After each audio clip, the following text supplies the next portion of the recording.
जीवन की क्षणभंगुरता एक बार फिर साबित हुई।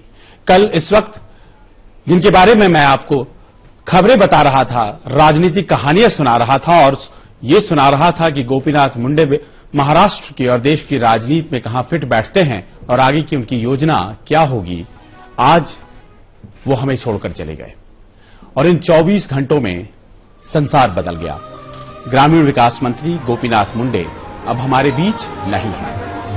सिर्फ 24 घंटे और वो व्यक्ति जो कल खबरें बना रहा था आज खुद खबर बन चुका है। आज पूरे देश की आंखें नम है।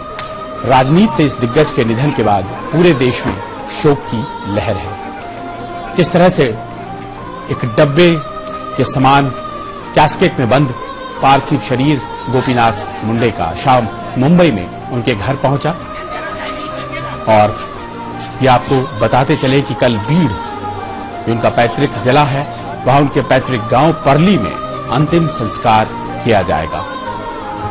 कल इस वक्त किसी को अंदाजा भी नहीं था कि आज 24 घंटे बाद इस तरह का दृश्य लोगों के बीच होगा। और ये खबर हमें सुबह जब मिली और जिस तरह से ये खबर उसके बाद लोगों तक पहुंची और प्रतिक्रियाएं आई हैं, इससे पता चलता है गोपीनाथ मुंडे ने कितनी लंबी राजनीतिक यात्रा कर ली थी और शायद उनका काम यहां पूरा हो गया था। और इस दर्द की वेला में जिस तरह के एहसास लोगों में आ रहे हैं उसे अपने तरीके से लोग एक्सप्रेस कर रहे हैं, वर्णित कर रहे हैं। और वाराणसी में लोगों ने गंगा आरती में जलता दिया प्रवाह कर गोपीनाथ मुंडे को श्रद्धांजलि दी और इस तरह से उनकी यादों को सदा जीवित रखने की एक कोशिश की, एक प्रयास किया। भजन कीर्तन के बीच गोपीनाथ मुंडे को आज शाम याद किया गया और दिए जलाकर गंगा में प्रवाहित कर उनकी यादों को हमेशा के लिए साथ में संजोने की कोशिश की गई।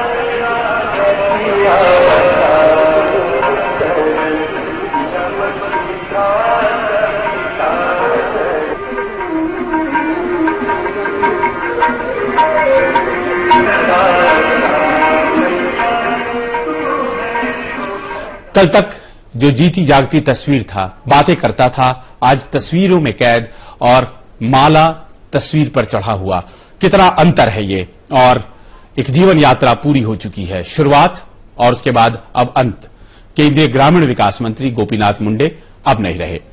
और ये हुआ कैसे? एक सड़क हादसा, और कई सड़क हादसे इस देश में होते हैं, लेकिन अमूमन इन सड़क हादसों में कुछ लोग अपनी लीला समाप्त हो जाती है उनके जीवन की, कुछ लोग घायल हो जाते हैं। लेकिन एक ऐसा सड़क हादसा जो कह नहीं सकते हैं कि बहुत ज्यादा भीषण था, बहुत ही ज्यादा मामूली सा था, लेकिन गोपीनाथ मुंडे की मौत हो गई इस सड़क हादसे में और पूरे देश में इस खबर के फैलते ही शोक की लहर फैल गई। मंगलवार सुबह होते ही दिल्ली में एक दर्दनाक हादसा हुआ। हादसे ने देश के एक क्षमतावान नेता को हमसे छीन लिया।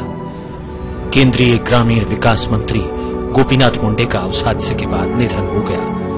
मुंडे की मौत के बाद देश भर में मातम छा गया।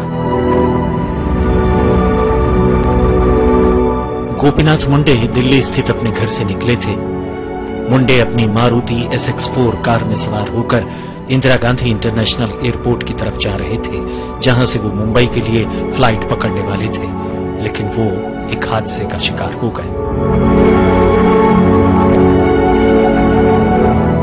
सुबह के 6 बजे थे और गोपीनाथ मुंडे की कार पृथ्वीराज रोड से सफदरजंग रोड की तरफ निकल रही थी।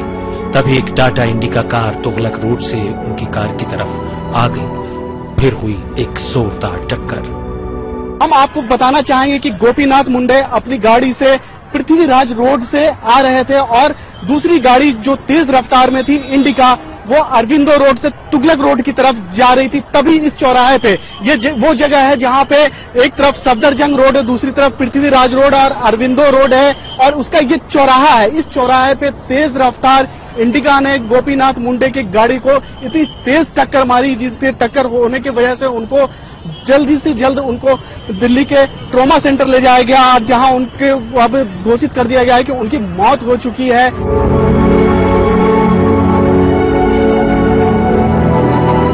टक्कर के बाद गोपीनाथ मुंडे ने अपने ड्राइवर और सहायक से पानी मांगा और अस्पताल ले जाने को कहा। हादसे के बाद मुंडे को करीब 6:30 बजे एम्स ट्रॉमा सेंटर ले जाया गया। हादसे की खबर मिलते ही स्वास्थ्य मंत्री हर्षवर्धन और भूतल परिवहन मंत्री नितिन गडकरी भी एम्स पहुंच गए।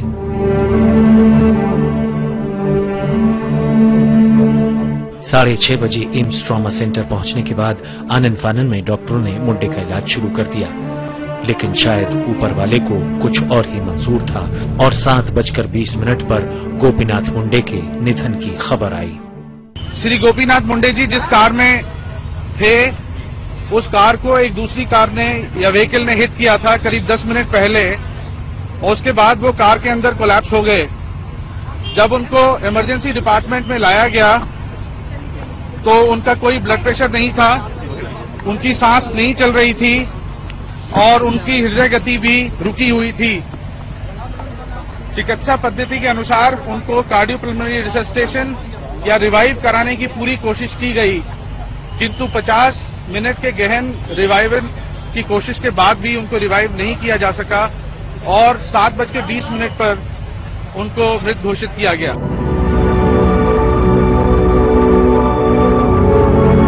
दिल्ली पुलिस ने हादसे की जांच शुरू कर दी है और वजह समझने की कोशिश कर रही है कि मुंडे की मौत के पीछे कहीं कोई साजिश तो नहीं।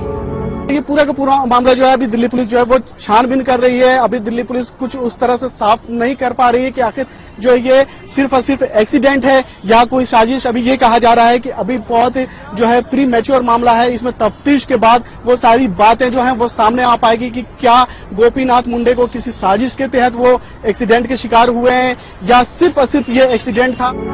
गोपीनाथ मुंडे नहीं रहे, पुलिस हादसे की जांच कर रही है, लेकिन सवाल यह है कि दिल्ली में ट्रैफिक व्यवस्था इतनी लचीली क्यों है कि ऐसे सड़क हादसे हो जाते हैं। इस समय दिल्ली से खालिद वसीम। दरअसल पूरी कहानी ये थी कि आज सुबह गोपीनाथ मुंडे को मुंबई पहुंचना था, मुंबई से उन्हें बीड़ जाना था और वहां कार्यक्रम था उनके स्वागत समारोह का। मुंबई पहुंचकर वो अपने बीड़, जो भी पार्लियामेंट्री कंस्टिट्यूएंसी उनकी थी, वहां जाते और वहां वो कार्यक्रम अटेंड करते। सुबह 6:30 का वक्त और वो अपने घर से निकले और पृथ्वीराज रोड होते हुए, मैं चूंकि खुद उस घटना स्थल पर पहुंचा और मैंने समझने की कोशिश की कि आखिर हुआ क्या होगा। पृथ्वीराज रोड पर वो पहुंचे और all India institute of medical sciences की तरफ से एक दूसरी गाड़ी आ रही थी और कुछ इस तरह से वहां पर एक चौराहा था और चौराहे पर सामने से आते हुए इंडिका ने उस जगह पे टक्कर मारी मुंडे जी की कार को जहां वो खुद बैठे हुए थे, यानी कि आगे की तरफ नहीं पीछे की तरफ टक्कर लगी और एक शॉक सा लगा उन्हें और जख्मी हो गए। जख्मी होने के बाद अपने ड्राइवर से कहा पानी पिलाओ और फिर पानी उन्हें पिलाया गया और उनके सहायक और पीएसओ ने उन्हें फिर बिठाया गाड़ी की पिछली सीट पर और वहां से बमुश्किल 5 मिनट की दूरी है जब वहां से उन्हें एम्स ट्रॉमा सेंटर ले जाया गया और केवल 5 मिनटों का ये फासला तय नहीं कर पाए मुंडे और उनकी वहां पहुंचने पर मौत हो चुकी थी कि सिर्फ और सिर्फ 5 मिनट का वो फासला जब उन्होंने पानी पिया और कहा हमें अस्पताल ले चलो और अस्पताल पहुंचते पहुंचते मौत हो गई थी। जब वो जख्मी हुए वैसे ही खबर फैल गई और एम्स में उनके चाहने वालों की और मीडिया कर्मियों की लगातार भीड़ जुटनी शुरू हो गई। उनका हाल जानने के लिए इंतजार कर रहे लोगों को सड़क परिवहन एवं जहाजरानी मंत्री, जो कि उनके सबसे करीबी सहयोगियों में थे और कठिन वक्त में साथ रहे थे, नितिन गडकरी, उन्होंने मौत की औपचारिक जानकारी दी। महाराष्ट्र के गृह मंत्री के नाते भी उन्होंने बहुत अच्छा काम किया। उसके बाद में केंद्र में भी आज वो मंत्री थे और महाराष्ट्र के राजनीति में उनका बहुत बड़ा प्रभाव था। हमारे पार्टी को तो वो हमारा एक आधार थे। उनका दुखद निधन पार्टी का भी बहुत बड़ा नुकसान हुआ है, देश का भी नुकसान हुआ है और हम सब कार्यकर्ताओं का भी बहुत बड़ा नुकसान हुआ है और उनके परिवार को भी बहुत बड़ा आघात हुआ है। मैं भगवान से यही प्रार्थना करता हूं कि उनकी आत्मा को शांति मिले और उनके परिवार को ये दुख दर्द जो कुछ हुआ है ये सहन करने की भगवान उनको ताकत रखे। सुबह 6:30 का वक्त था और तेजी से आती हुई इस इंडिका गाड़ी ने गोपीनाथ मुंडे की SX4 मारुति की गाड़ी, जो उन्हें हाल ही में मिली थी जब वो मंत्री बन गए थे, उस गाड़ी को टक्कर मारी। 16 मई को जीत हुई, 26 मई को शपथ ग्रहण और शपथ ग्रहण में मंत्री बनाए गए और फिर 3 जून आते आते मौत। और मुंडे की कार को टक्कर मारने वाले आरोपी इंडिका कार का ड्राइवर, उसका नाम गुरविंदर, उसे बाद में गिरफ्तार कर पटियाला हाउस कोर्ट में पेश किया गया, जहां आरोपी ड्राइवर को 30,000 रुपए के निजी मुचलके और इतने ही रकम के सिक्योरिटी बॉन्ड पर जमानत दे दी गई। पुलिस ने अदालत से आगे की जांच के लिए ड्राइवर की हिरासत मांगी, मगर अदालत ने कहा कि चूंकि उन पर सभी जमानती धाराएं लगाई गई हैं, उसे जमानत दे दिया जाए। बाद में पोस्टमार्टम की जब रिपोर्ट आई तो कहीं कोई साजिश की बात अपने आप में बहुत ज्यादा साबित नहीं होती दिखाई पड़ रही है। मैं अपनी ग्रीन लाइट में निकल रहा था, उसने रेड लाइट में हिट हुई, उसके बाद वो गाड़ी लेके भाग गया। बस अच्छा।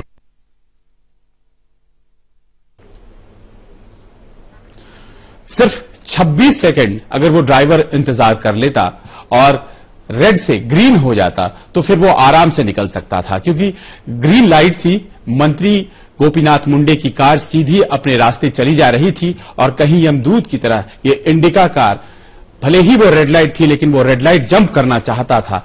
सिर्फ 26 सेकंड बचे थे लेकिन वो इंतजार नहीं कर पाया और उसने सीधे टक्कर मार दी गोपीनाथ मुंडे जी की कार में। और इतना बड़ा हादसा वक्त कब और कैसे करवट बदलता है कोई नहीं जानता। दरअसल गोपीनाथ मुंडे आज परिवार के साथ जिस तरह से हो रहा है उनके और रो बिलख रहे हैं, वैसे ही कुछ सिलसिला याद अगर आप करें तो 8 साल पहले उनके रिश्तेदार और बीजेपी नेता प्रमोद महाजन की मौत के बाद उनका परिवार आंसू बहा रहा था। और उस वक्त आपको याद होगा मुंडे सांत्वना दे रहे थे प्रमोद महाजन के परिवार को, और आज महाजन परिवार मुंडे परिवार को सांत्वना दे रहा था।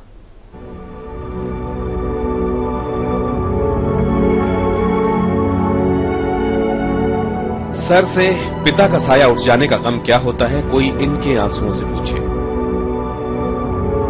पति का जाना दिल को कितनी पीड़ा पहुंचाता है, कोई इनकी तड़प को देखकर समझे।